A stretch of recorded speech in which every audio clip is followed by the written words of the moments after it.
vamos a traer una nueva edición de ¿Quién es superior? En este caso hoy le toca a Magna contra Kirishima, un versus que va a estar bastante igualado porque ambos personajes son muy buenos y la diferencia entre ambos es bastante pequeña. Tanto Kirishima como Magna son grandes personajes y lo que lo diferencia uno de otro es un solo detalle que ya lo hablaremos más adelante. Sin más nada que decir, que comience el video. ¿Quién tiene la mejor historia? Magna no tiene la historia más triste, la historia más conmovedora, ni nada parecido. Su historia base es la de un chico problemático que después de obtener su grimorio, se fue por ahí a hacer vandalismo. Intentó conquistar otro pueblo y bueno, el alcalde del pueblo le dio una lección, le dio un propósito de vida, fue el quien lo inspiró a unirse a una orden de caballería y ahí fue donde se encontró con Yami. La razón por la cual lo eligió es porque él parecía tener más agallas que los demás, algo que era cierto. Magna es uno de los personajes con más agallas del manga. En cambio, Kirishima, tenemos a alguien que sufría de baja autoestima, que creía que su don no era nada especial, que menospreciaba de cierta forma en comparación a los demás, porque él se comparaba contra tipos como Bakugo y Todoroki y siempre se automenospreciaba, siendo que su don no era la gran cosa. Y al principio Kirishima era alguien que quería hacer lo correcto, quería ayudar, pero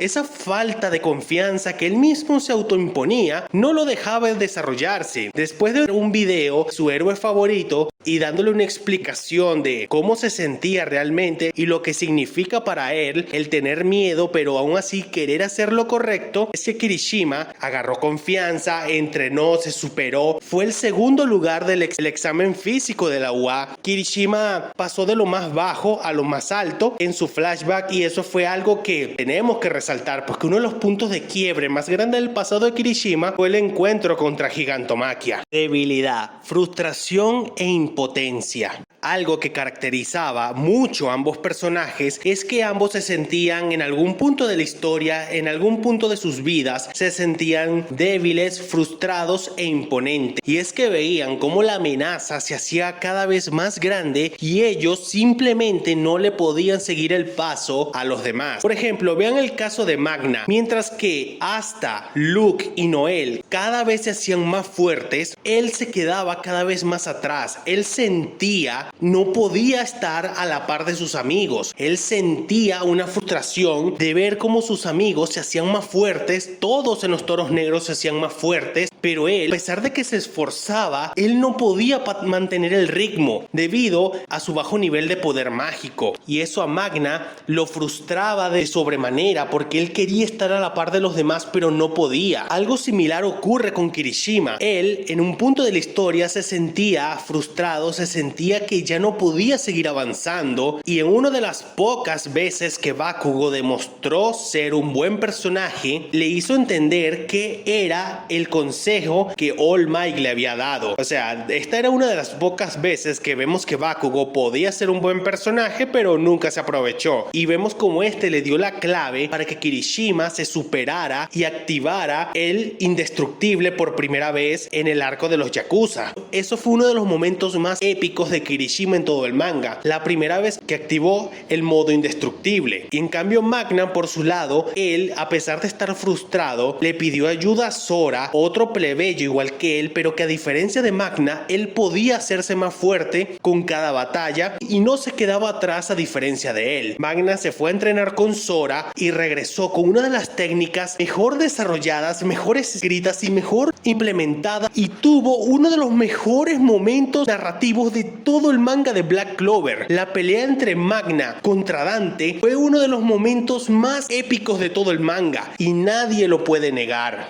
Importancia en la historia. Magna, a ser uno de los personajes más principales, entre comillas, del manga, él ha tenido muchas participaciones desde los primeros arcos, en el Templo Submarino, en el arco de los Caballeros Reales, en el arco de los Elfos, en el arco de la Pica, en el arco de Lucius. Ha tenido una gran participación a lo largo de todo el manga. Kirishima, a pesar de que no ha destacado más por culpa del propio autor que se autosaboteaba él mismo, ha tenido grandes participaciones participaciones en el USJ, en el Festival Deportivo, en el arco de Camino, en el arco de los Yakuzas, en el arco del Ejército Paranormal. El único arco donde Kirishima pudo destacar, pudo tener su último desarrollo de personaje, pudo haber tenido una batalla épica que se nos había prometido, pero no ocurrió en el arco final. Yo me sigo preguntando si liberaron a todos los presos de las diferentes cárceles, ¿dónde coño estaba Rappa? ¿Por qué Rappa no apareció en la guerra final del lado de los villanos y se enfrentaba a Kirishima? O sea, el propio autor se autosabotea. Desarrollo y participación. Ambos personajes, con cada participación que tenían a lo largo de todo el manga, se iban desarrollando. Y es que Kirishima era uno de esos raros personajes de My Hero Academia que aprendían algo en un arco y no lo olvidaban en el siguiente. Caso contrario que sí pasaba con Midoriya, Bakugo y Uraraka, que en un arco aprendían una cosa y en el siguiente lo olvidaban o lo ignoraban o así sucesivamente. Kirishima era de esos raros personajes que su desarrollo era constante, fluido, al igual que sus participaciones, excepto en la guerra final, obviamente. Por el lado de Magna, es el mismo caso de Kirishima. En cada arco que participaba, aprendía algo, participaba, tenía una buena participación, se desarrollaba y pasaba al siguiente arco, donde pasaba lo mismo, se desarrollaba, participaba y pasaba al siguiente. Ambos personajes tuvieron un buen desarrollo, una buena participación y nunca se hizo de la vista gorda en su desarrollo.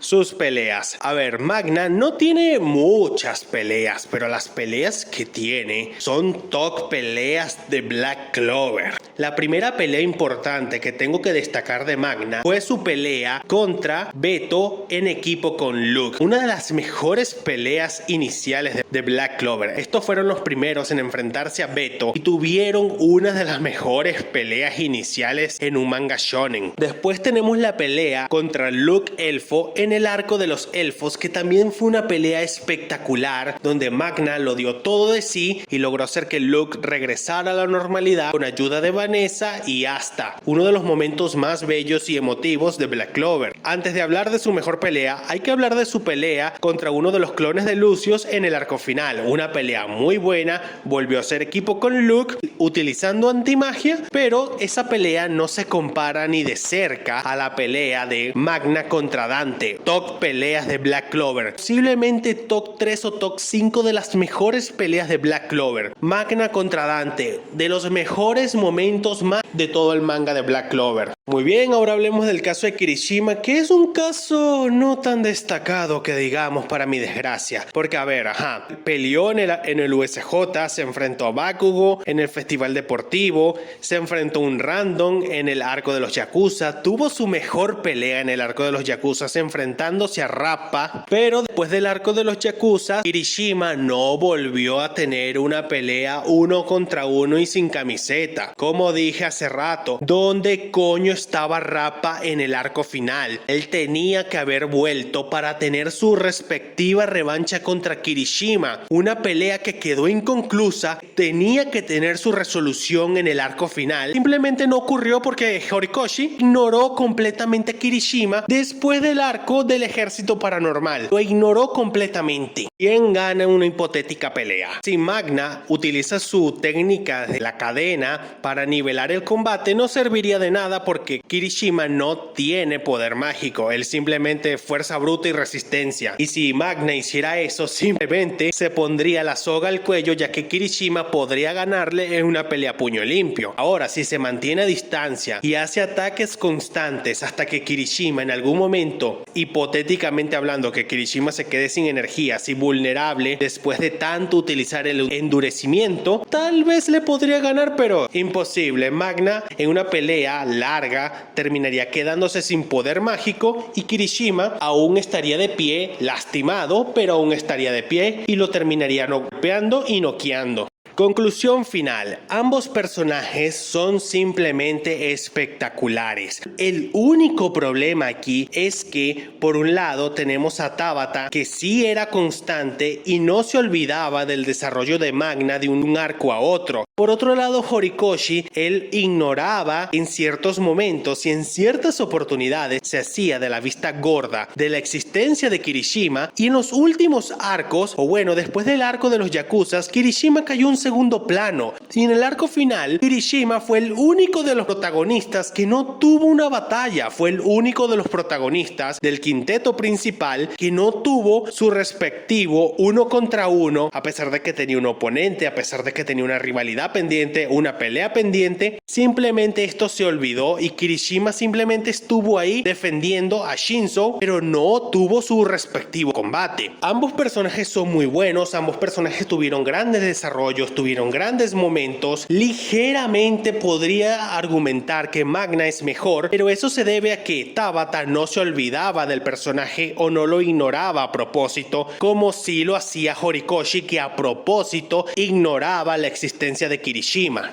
Muy bien, hasta aquí el video de hoy. Si te gustó, dale like, suscríbete, deja un comentario, recomiéndame qué clase de videos te gustaría ver y nos estaremos viendo en un próximo video.